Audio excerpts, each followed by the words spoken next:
Chicken biryani तर तुम्ही खूप वेळा खाल्ली असेल, पण एकदा या पद्धतीने पनीरची बिर्याणी नक्की बनवून बघा।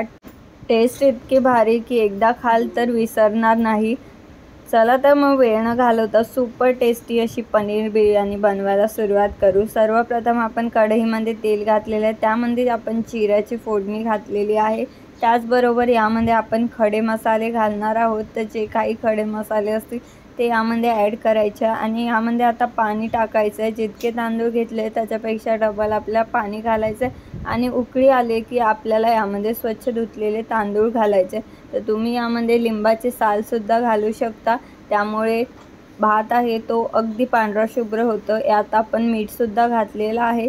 छान उकळी आली की आपण यामध्ये तांदूळसुद्धा घालणार आहोत आणि छान 80% आपल्याला कुक करून घ्यायचे आहे। पूर्ण तांदूळ आपल्याला नाही शिजवून घ्यायचा आहे। तर इथे आपण नॉर्मल राईसच घेतलेला आहे, तुम्ही बासमती राईससुद्धा घेऊ शकता।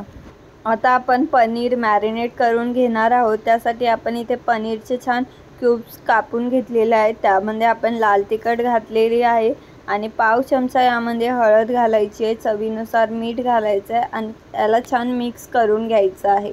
तर अशा पद्धतीने तुम्ही हे पनीर मॅरिनेट करून 5 ते 10 मिनिटासाठी ठेवू शकता किंवा लगेचच सुद्धा फ्राय करून घेऊ शकता। इथे आपण पनीरचे क्यूब्स छान मॅरिनेट करून घेतलेले आहे। आता आपण याला शॅलो फ्राय करून घेणार आहोत।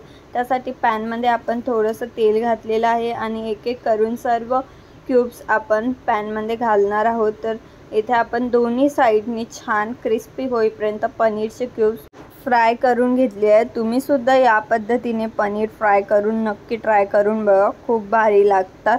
आता आपण पुढच्या प्रोसेसकडे वळूया। त्यासाठी आपण इथे कांदा आहे तो छान फ्राय करून घेतलेला आहे तेलामध्ये आणि आता आपण पुन्हा कढईमध्ये तेल घातलेलं आहे, थोडासा कांदा घातलेला आहे। छान कांदा परतला की त्यामध्ये आपला काजू घालायचे आहे, तर हे ऑप्शनल आहेत पण तुम्ही अवश्य घाला।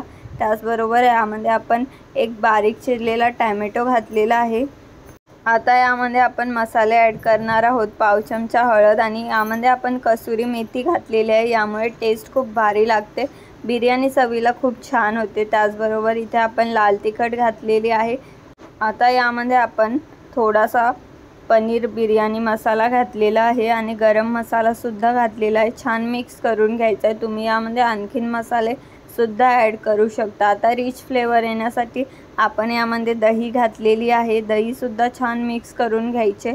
मसाले छान सॉटे झाले की आपल्याला त्यामध्ये पनीरचे क्यूब्स ॲड करायचे आहेत आणि आता आपण यामध्ये लेयर बनवणार आहोत। तर आपण यामध्ये राईस घालणार आहोत, तर तुम्ही एकावर एक असे लेयरसुद्धा बनवू शकता, तुमच्या आवडीनुसार तुम्ही बनवू शकता। तर इथे आपण भाजीच्या वरती तांदूळ घातलेला आहे, छान स्प्रेड करून घेणार आहोत आणि यावरती आपण जो सुरुवातीला कांदा फ्राय केला होता तो तळलेला कांदा याच्या वरतून घालणार आहोत। कांद्यामुळे भाजीचा जो मसाला असतो तो खायला खूप छान लागतो। आता इथे आपण कांदा घातलेला आहे। त्यानंतर आपल्याला ही बिर्याणी आहे ती 5 ते 10 मिनिटासाठी झाकून ठेवायची आहे, जेणेकरून ही छान शिजेल। तर आपण ही झाकून ठेवत आहोत। तर लो फ्लेमवरती आपण ही बिर्याणी छान शिजवून घेतलेली आहे। तुम्ही बघू शकता बिर्याणीला किती छान असा रंग आलेला आहे आणि बघूनच तोंडाला पाणी सुटलेलं आहे। आता ही बिर्याणी आपण अशी सुद्धा खाऊ शकतो किंवा कोशिंबीर सोबत सुद्धा खाऊ शकतो, कशासोबतही बिर्याणी चवीला खूप छान लागते।